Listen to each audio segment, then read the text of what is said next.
Look at this painting. You've seen it 1,000 times. On posters, on coffee mugs, on phone cases. It's so familiar that you probably think you know everything about it. But what if I told you that almost everything you think you know about the Starry Night is wrong? The village in this painting? It doesn't exist. Van Gogh made it up. The sky? He painted it during the day. He never saw this exact scene at night. And those 11 stars? They're not random. They're a hidden message, pulled straight from the Bible. This is the most famous painting on Earth, and almost no one has actually looked at it. Let's fix that.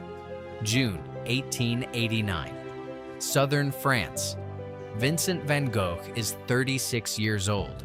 He's living in a room at the Saint-Paul-de-Moselle Asylum in Saint-Rémy-de-Provence. He checked himself in voluntarily after a series of mental breakdowns. The most famous one? The night he severed part of his own ear. His room is small, the walls are bare, and his window has iron bars. He wrote to his brother Theo about what he could see from that window. Wheat fields stretching toward the horizon. Olive groves, the rocky ridge of the Alpilles Mountains, and in the early morning, just before sunrise, a star so bright it almost hurt to look at. That star was Venus. That's her, right there, the brightest point in the painting. Not a random star, Venus. Van Gogh specifically described seeing her from his window, and he placed her exactly where she would have been in the spring sky of 1889. But here's where things get strange, because almost everything else in this painting is a lie. Let's start with the most obvious element, the village. That cluster of small houses, that little church with the tall, pointed steeple. It looks like a quiet European village sleeping under the stars. It feels real, lived in, peaceful. But Van Gogh could not see any village from his window. None. His view faced east toward open countryside. No houses, no church, nothing but fields and mountains. So where did the village come from? Art historians believe he painted it from memory. And not from memories of Provence, from memories of the Netherlands. Look at that church steeple again. It's a Dutch steeple. That pointed, narrow design is typical of churches in Holland and Brabant, the region where Van Gogh grew up, not southern France. A man locked in an asylum in Provence, painting a village from his childhood thousands of miles away. He was homesick, and he hid it in plain sight. Now, look to the left of the painting. This massive, dark shape twisting upward like a black flame. This is a cypress tree, and it might be the most important element in the entire painting. Cypress trees were real in that landscape. They grew around the asylum. But Van Gogh exaggerated this one dramatically. In reality, it would have been much smaller and further from his window. He made it enormous, towering, almost alive. Why? Because in Mediterranean culture, cypress trees are the trees of cemeteries. They're the trees of death. Van Gogh knew this. He was a former preacher, the son of a minister. He understood symbolism deeply, and he deliberately placed a symbol of death in the foreground, between the viewer and the sky. Think about what that means. The village represents the earthly world. The sky represents the infinite, the spiritual, the unknown, and the cypress, death, is the bridge between them. Van Gogh didn't just paint a landscape. He painted a map of existence, earth, death, eternity, all in one frame. Now, let's look at the sky itself, because this is where the painting becomes something extraordinary. Those spirals, those massive churning waves of light and dark blue rolling across the sky like an ocean above the earth. This is the part everyone remembers. This is the part that made the painting immortal. But here's what most people don't know. In 2004, a team of physicists analyzed the mathematical structure of these swirls. They measured the brightness, the luminance of each spiral, pixel by pixel, and they compared the patterns to a theory of turbulence developed by a Russian mathematician named Andrei Kolmogorov in 1941. Kolmogorov's theory describes how energy moves through turbulent fluids, like water, like wind, like the atmosphere. It predicts that large eddies break down into smaller and smaller ones, following a very specific mathematical ratio. And Van Gogh's swirls matched. The relative sizes of the spirals, their spacing, their intensity, they follow the same mathematical law that governs real atmospheric turbulence, the same physics that drives hurricanes and ocean currents. A man in an asylum in 1889, painting with nothing but oil pigments and brushes, captured a mathematical pattern that wouldn't be formally described for another 50 years. He didn't know the math. He couldn't have.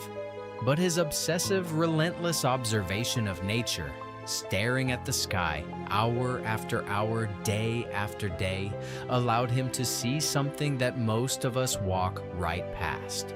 The universe has a pattern, and Van Gogh found it.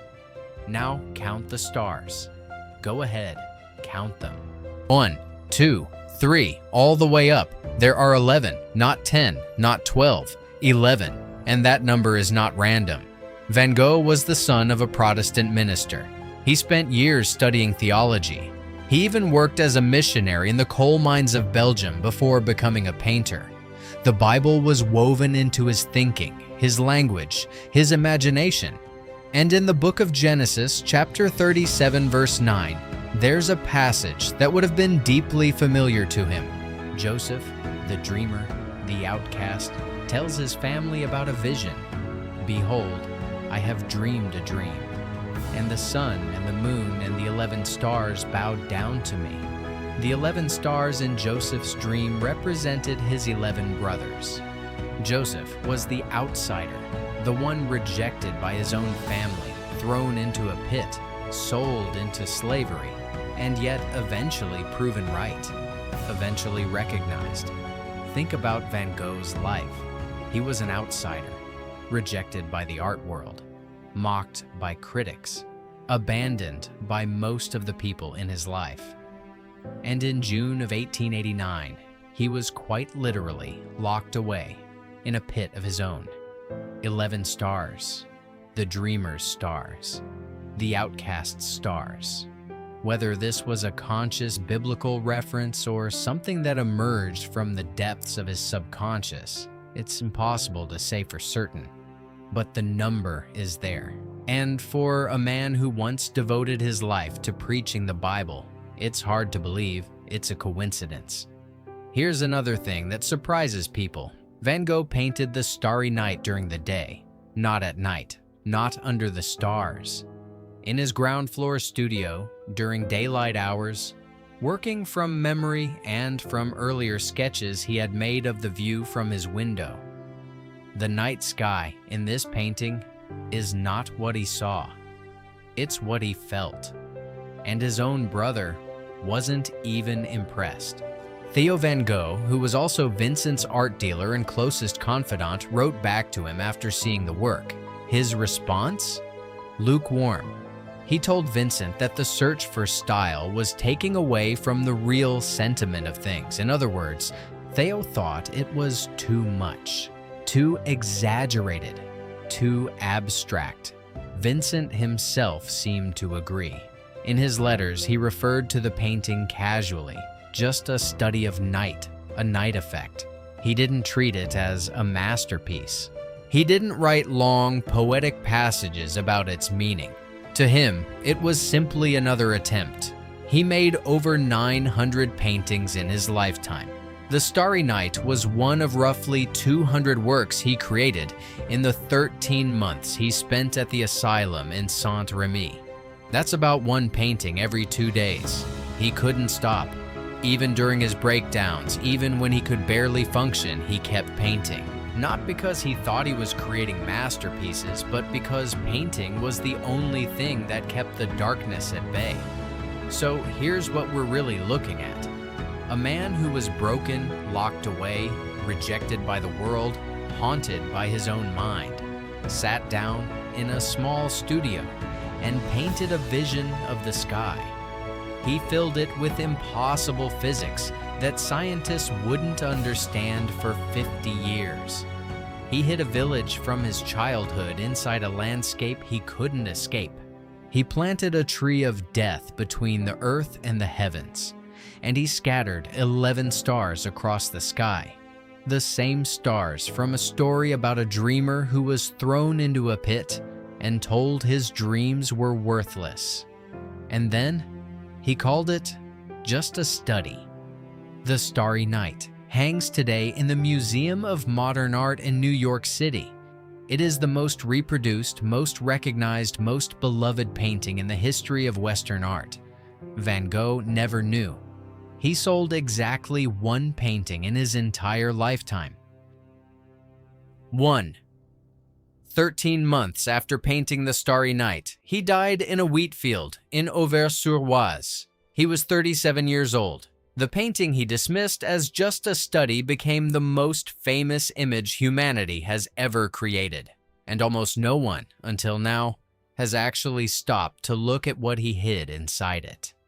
If this changed the way you see The Starry Night, subscribe. Every week, we investigate the secrets hiding inside the world's greatest masterpieces. Next time, the Mona Lisa, and the detail Da Vinci painted over that was only discovered with infrared technology. I'll see you there.